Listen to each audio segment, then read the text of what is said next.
My sister kicked my 12-year-old daughter out of my parents' house while I was on a business trip. I called my mom, and she said we weren't needed there, so I stopped paying their bills, and now they risk being on the streets. I never thought I'd be standing here again, staring at my parents' front door after all these years. My name's Bella, and this house holds memories I've tried hard to forget. My phone feels heavy in my pocket, still warm from my mom's unexpected call asking me to come over urgently. Behind me, my car sits in the driveway, and I can't help but think about my 9-year-old daughter Emma, who I just dropped off at my friend Sarah's place. It'll only take a couple of hours, I had told Emma, trying to sound more confident than I felt. The last time I properly spoke to my parents was at my grandmother's funeral 3 years ago. Before that, it was that terrible day when I was 18, when they chose my sister Lisa over me. I still remember standing in this very spot, tears streaming down my face, as they told me they were giving my college fund to Lisa for her wedding. But it's my education, I had screamed. Your sister needs a proper wedding, Mom had said firmly. You can take out student loans like everyone else. I left that day, and never really came back. My grandmother was the only one who stood by me. She helped me pay for community college, not the prestigious university I dreamed of. But it was something. I worked hard, got my degree, and built my own life.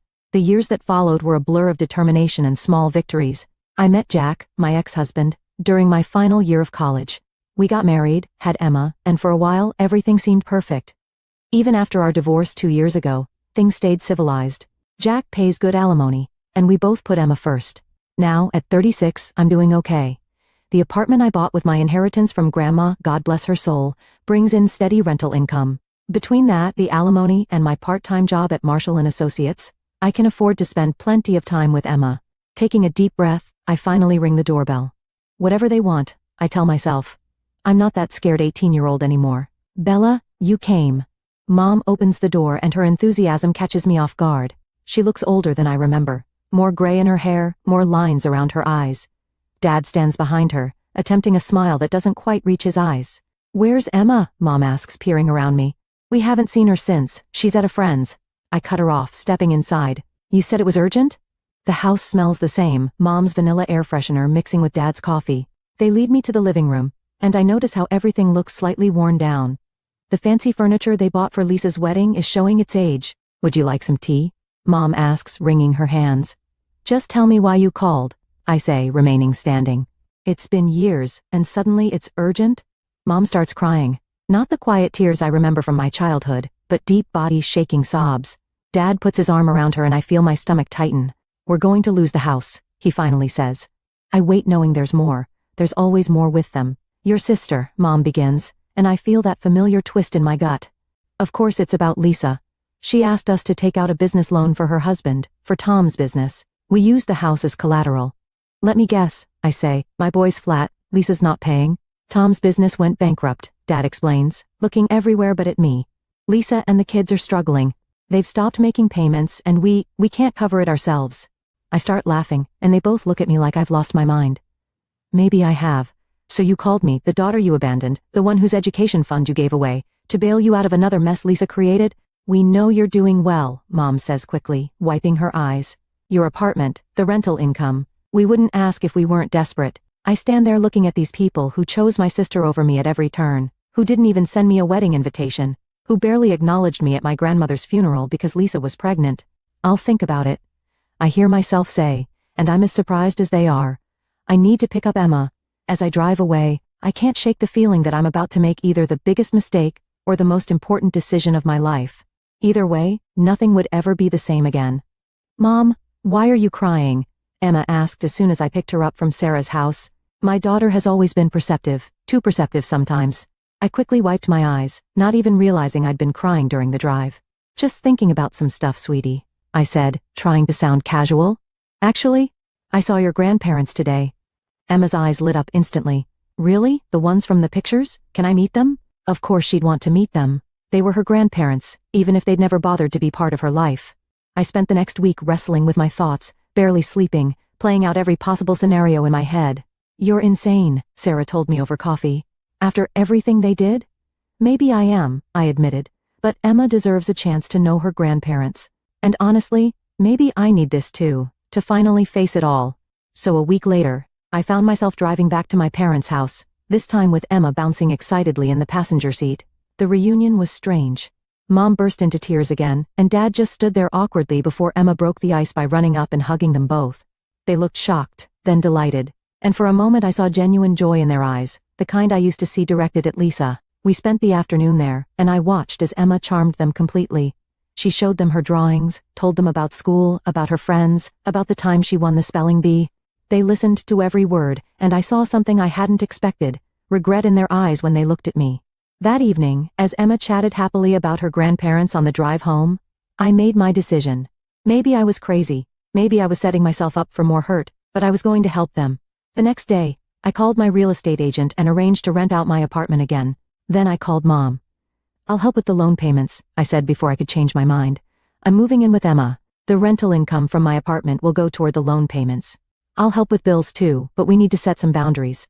There was silence on the other end, then Mom started crying again. "Thank you, Bella. Thank you so much." Within 2 weeks, Emma and I had moved in. I bought new appliances for the house. A fancy refrigerator with an ice maker that Emma loved, a dishwasher that actually worked, and a washing machine that didn't sound like it was about to explode. Dad's back problems improved once he didn't have to hand wash dishes anymore, and Mom seemed genuinely happy to have us there. Life fell into a surprisingly comfortable routine over the next few months. Mom started making breakfast for everyone, and despite my initial reservations, I had to admit it was nice coming downstairs to fresh coffee and pancakes. She picked Emma up from school, helped her with homework, and even started teaching her to bake, something I'd never had the patience for. Dad switched to part-time work, his constant backaches finally getting better with less physical strain. He taught Emma how to play chess, something I'd never learned, and their weekly matches became a tradition. I found myself working more hours at the office, knowing Emma was well taken care of. "Mrs. Thompson, my boss called me into his office one day. We've been noticing your increased dedication lately. How would you feel about a promotion?" The new position meant more money, but also more responsibility, including regular business trips to other states. In the past, I would have turned it down immediately. Single mom, no support system, it wouldn't have worked. But now I'll take it, I said, surprising myself with how confident I felt. The first time I had to leave for a business trip, I was nervous wreck. 3 days in Chicago felt like an eternity. "She'll be fine," I said to myself, probably 100 times. And she was. Mom sent me pictures of Emma doing homework, having dinner, playing with Dad. It worked. It all worked. But there were moments. Little things that made me uneasy. Like when Mom would get phone calls from Lisa and disappear into her room, emerging with red eyes. Or when I'd find bank transfer notifications on Mom's phone while setting up her new tablet, money going to Lisa's account. She needs help sometimes. Mom defended when I confronted her about it. "She's going through a rough patch with Tom. Mom, I'm paying all your bills and the loan that Lisa defaulted on. How is it fair that you're sending her money? You don't understand," Mom snapped, suddenly defensive. "Lisa's not to blame for Tom's business failing. She has 2 children to feed and I have 1 child and all your bills to feed." I shot back, but Mom had already turned away, shutting down the conversation like she always did when it came to Lisa. These arguments became more frequent, but I tried to ignore them. Emma was happy.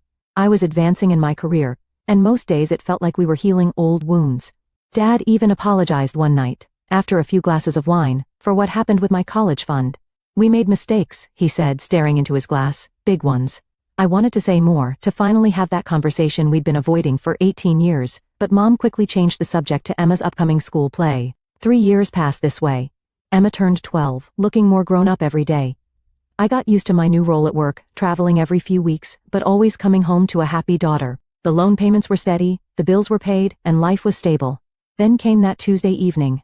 I remember it was Tuesday because I just closed a big deal in Phoenix and caught an early flight home, wanting to surprise Emma.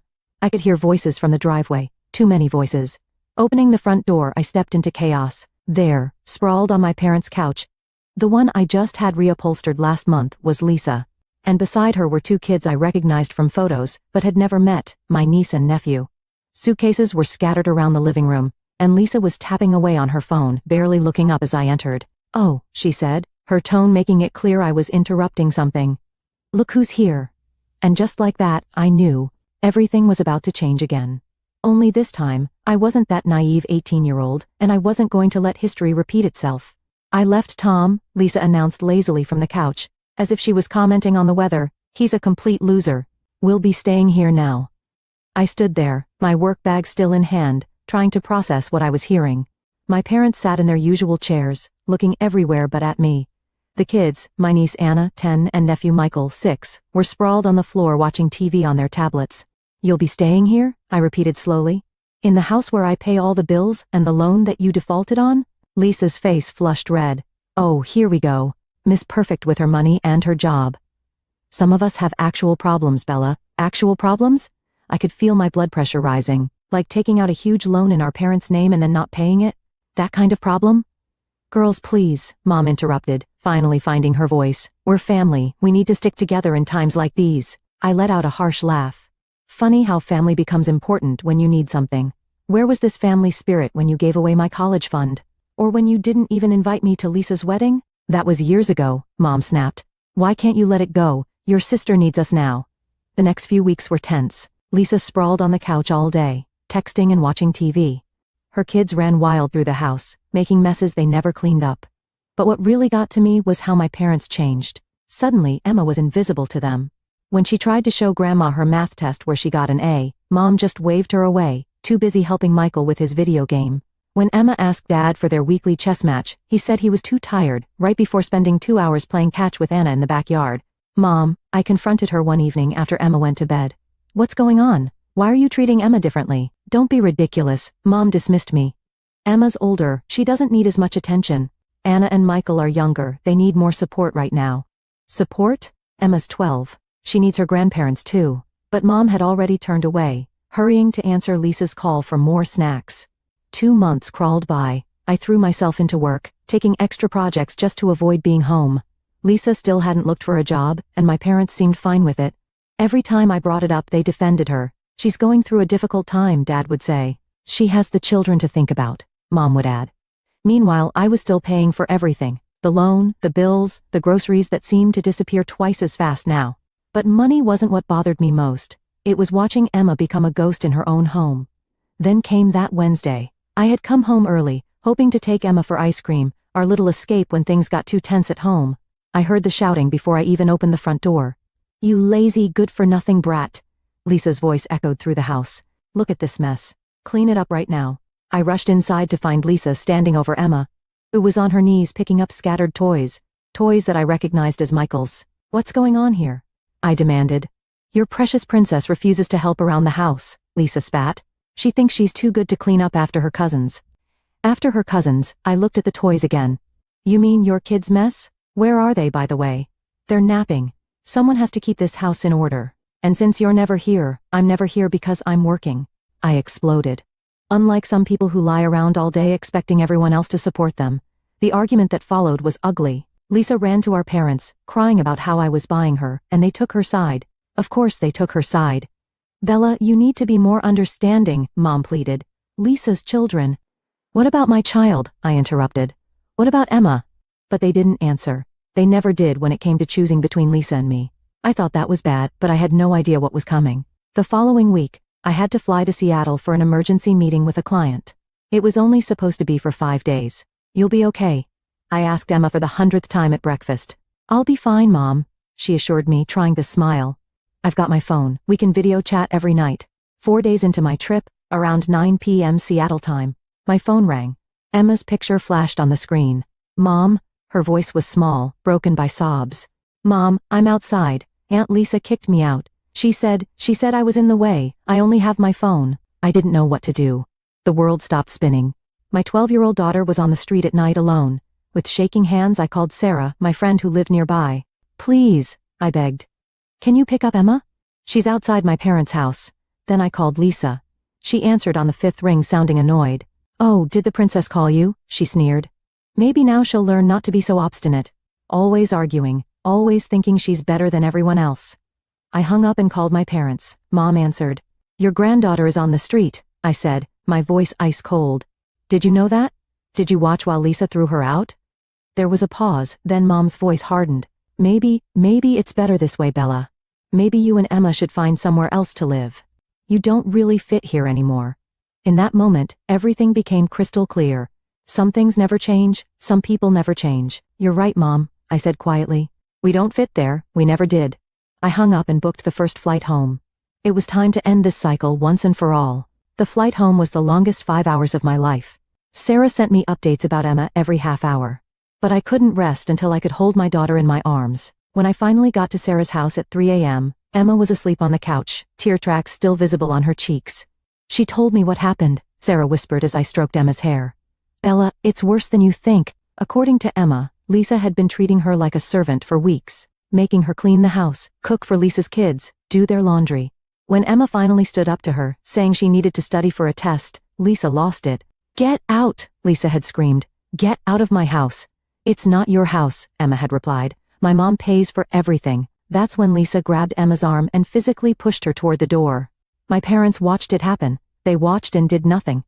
I let Emma sleep and spent the night making calls. First to my rental agency, explaining the situation and asking them to help me end the current tenant's lease early. Then to my lawyer, asking about my rights regarding the appliances and furniture I bought for my parents' house. Finally, to a moving company. The next morning, I took Emma to breakfast at her favorite diner. Baby, I need you to be honest with me, I said, watching her pick at her pancakes. Has this happened before? Has Lisa hurt you before? Emma's silence told me everything. She said I was spoiled. Emma finally whispered, that I thought I was better than her kids. Grandma said the same thing, that I needed to learn my place. My hand shook as I gripped my coffee cup. Why didn't you tell me? Because you seemed happy, Emma said, looking up at me with those wise eyes that sometimes made me forget she was only 12. You were smiling more. And Grandma and Grandpa, sometimes they were nice. When Aunt Lisa wasn't around, I reached across the table and took her hand. Listen to me, Emma. Nothing, absolutely nothing is more important to me than you. Not my parents, not their house, not any of it. We're going home to our apartment. And this time, we're staying there. After breakfast, we drove to my parents' house. Lisa's car was gone, probably on one of her mysterious errands that never seemed to involve job hunting. Mom opened the door, surprise flickering across her face when she saw me. Bella, we didn't expect you back so soon. I walked past her without a word, Emma's hand firmly in mine. The moving crew I'd hired was already waiting outside. Take everything I bought, I instructed them. The refrigerator, washing machine, dishwasher, the new couch, the TV. I went through the house, pointing out every item I'd purchased over the past 3 years. You can't do this. Mom's voice rose in panic. We need those things. Actually, I can, I replied calmly, handing the movers my proof of purchase for each item. I bought them. They're mine. Dad came home while the movers were working. He stood in the doorway, watching as they dismantled the entertainment system I bought last Christmas. Bella, he started, but I cut him off. Don't. Just don't. You watched Lisa throw your granddaughter out on the street. You chose Lisa over me again, and this time you chose her over Emma too. We're done. But the lone mom's voice quivered. The bills. I turned to face them both. You'll have to figure that out yourselves, just like I had to figure out college on my own. Just like Emma had to figure out how to survive being kicked out of her home at night. Consider this my final payment for all the times you chose Lisa over me. The next few months were interesting. My parents and Lisa didn't go down without a fight. The call started the very next day, first from Mom, then Dad, then Lisa, then back to Mom. They left voicemails ranging from angry accusations to tearful pleas. The text messages were worse. Screenshots of their overdue bills, photos of Lisa's kids looking sad, guilt trip attempts about how they might lose the house. Mom even sent pictures of my old bedroom, as if that would somehow change my mind. Why don't you answer them? Emma asked one evening as my phone buzzed with another message. We were sitting on our apartment's balcony, sharing a pizza and watching the sunset. Our apartment felt different now, smaller than my parents' house, but somehow more spacious without the weight of their expectations. Because we don't owe them anything, I replied.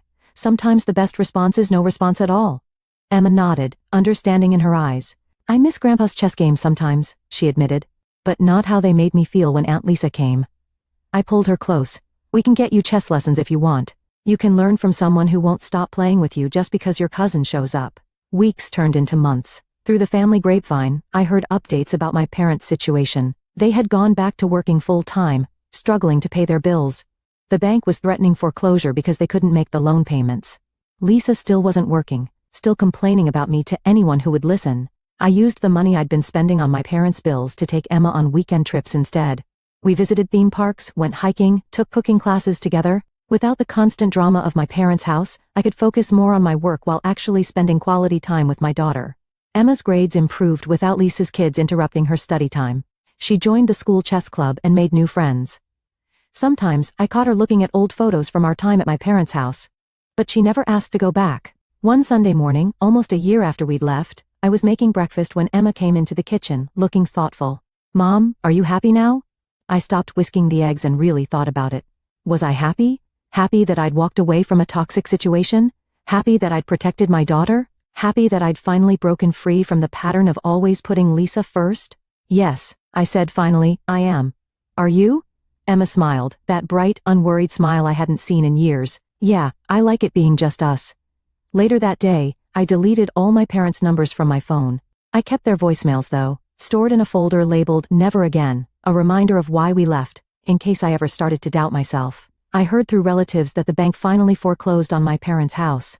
They moved into a small apartment, and Lisa found someone else to mooch off of, her new boyfriend apparently. Sometimes I wonder if they ever really understood what they did wrong, or if they're still telling themselves that I'm the selfish one. But honestly, I don't care anymore. Emma and I might be a small family, but we're a real one. We travel when we want, laugh when we want, and never have to apologize for taking up space in our own home. The money I used to spend on my parents' bills now goes into Emma's college fund, and this time, nobody's going to give it away for someone else's wedding.